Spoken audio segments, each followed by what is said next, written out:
Hey book nerds, welcome to my channel. So today I've got something a little bit different for you. I'm going to be showing you some of my favourite weird Agatha Christie covers. So originally I was going to do a kind of a comparison of the covers of my favourite books, because I've got a couple of favourite books which have been published many times, so like, and then there were none, Misery, that kind of thing. But I was looking at the covers and I decided to do this one instead. I still might do the other video depending on what I find, but yeah, essentially I'm just going to show you some of the beautiful, awful Agatha Christie vintage covers that I've come across on my travels. So the first one is for Evil Under the Sun, and this is the cover. So, there's a lot to unpack here already. I'm starting off with one of the most sensible ones, believe it or not. This has got a voodoo doll of a woman in a bikini, kind of all wrapped up in what looks like rope slash thread slash seaweed. And there's some shells and some sand. She's got a lovely pin stuck through her eye. This is not too high on the insanity scale, but firstly it kind of gives away a minor plot twist that voodoo dolls are involved. I'm not spoiling the book, by the way, by saying that. It's a kind of like one of the clues is voodoo doll, but this just straight up puts it on the cover. Secondly, it's just kind of, the colours are hideous. I know that might be a vintage thing, but it's just not very pretty to look at. And it doesn't really tell you a whole lot about the book apart from someone dying on the beach. However, it does tell you more about the book than some of the other ones. So the next one is The Murder of Roger Ackroyd. This is a hideous green. I mean, the green isn't actually that bad, but I wouldn't want a book this bright. The real question is, who is this woman and what is she doing? Because I've read this book and it's just kind of got a woman stuffing a scroll into a drawer with more letters, and there's a telephone, and she looks real shifty, and she's looking real shifty on the spine there too. And I don't remember The Murder of Roger Ackroyd that well because it's not one of my favourites. I've only read it once. I don't really like it, but I think I know vaguely who she is. It's just an odd choice. Like, what is that on the counter? What is that weird round thing next to the phone? Is it a hat? Is it a cheesecake? We just don't know. But it doesn't make me want to pick up the book. The next one I can't decide. I kind of like it. It is The Mysterious Affair at Styles, and this is actually again one of the more plot relevant ones. So in this book, a woman is poisoned, I think, through her tea. I'm pretty sure that's how she's killed, and it's all fine and dandy until the tea fumes are just making a human head. And I go back and forth on whether I like this or not, because I think it's kind of a cool visual, but also it's a really weird visual. And it just, I don't know. Do you like it? Tell me in the comments if you like it or not, because I don't know how I feel. It's weird. It's almost like surreal art. The next one I actually have held in my hands the physical copy, because this is the version that they had in my local library, and that is The Secret Adversary. Again, there's a lot to unpack. It's got a bear in a suit holding a human face that looks evil. It looks like the Master, you know, old school Master from Doctor Who, classic Master. And I haven't read this one. I really wish I had, because I want to know why there's a bear. Oh, and there's also a giant red flag behind them, which I haven't really noticed. Is that like a communist thing? It could be a communist thing. Yeah, I wish I knew what this book was about, but I don't, because I tried to read it and I just couldn't, and I got too distracted by the bear because I was like 12. But Yeah, I'm pretty sure there's not a bear in this book. The next one really falls into that hideous category again, and it is a Caribbean mystery. So again, this is actually relatively plot relevant because this is the guy who gets murdered, and he his eyes are relevant. Um,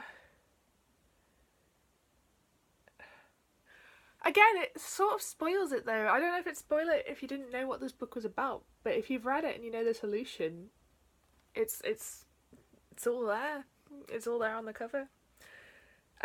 Yes, his head is turning into grass, and it's just kind of grim. It's very horror book cover, and it's not really very Agatha Christie. So this is another one that I haven't actually read, but I can't believe that this cover accurately summarises the plot in any way, shape or form. That is The Seven Dials Mystery. This is just kind of surreal again. It's got loads of people wearing clock hats, and that guy is very insistent pointing at his clock hat, and this woman looks shocked. There's clocks on the table, there's a weird box. She has no clock on her hat, and maybe that's why they're all looking so angry. But they've got weird masks as well. Oh, he's unmasking himself. Oh, that's what he's doing. Okay. So he's unmasking himself. It's like a weird cult. The annoying thing is Agatha Christie's got a book called The Clocks, and she's also got one called Hickory Dickory Dock, and this isn't the cover for either of them. It's just a different one. Now we get onto the ones that I think were intended to be works of art. And that's Murder at the Vicarage. This is relatively normal. This is alright. And then there's just a guy with a racket for a head. I think it's a tennis racket. There's letters floating in the background, and then there's this weird little girl stood in the shadows. I don't remember what Murder at the Vicarage is about either. I think it's a Miss Marple one. And I don't know why there's a tennis racket. There's almost a face in the tennis racket as well. The weird thing is, I found another cover that is kind of the same thing, except it's like a guy with a gun for a head or something. So I don't know if someone just decided to do a bunch of colours with people without proper heads, but yeah, it's a bit odd. The next one is honestly just a mess. Like there's no nice way to put it. I don't know what the heck they were thinking.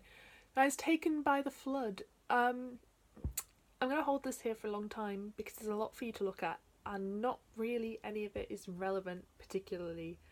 So the lipstick is kind of important, I think, from what I vaguely remember. I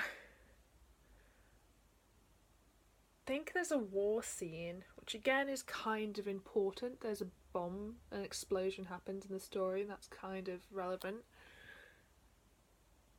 And I think at the top, I think I know what that is, and I think it gives away the murder weapon, which I'm not sure if that's meant to be a twist or not.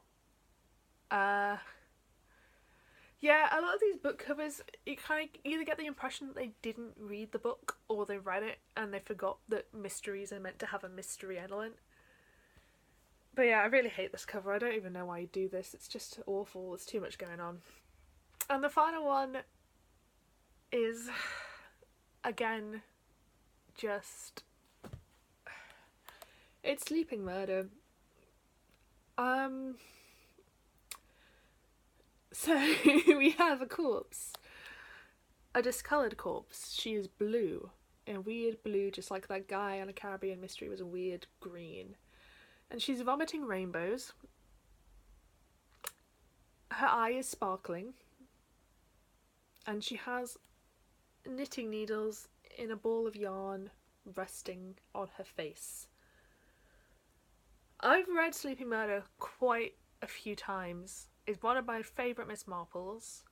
It's really kind of creepy. And this doesn't have anything to do with it.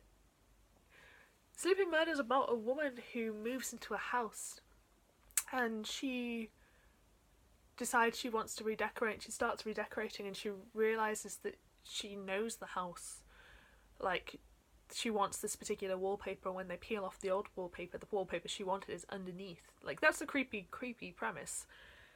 And then she thinks that she witnessed a murder when she was younger, potentially, but she's not quite sure.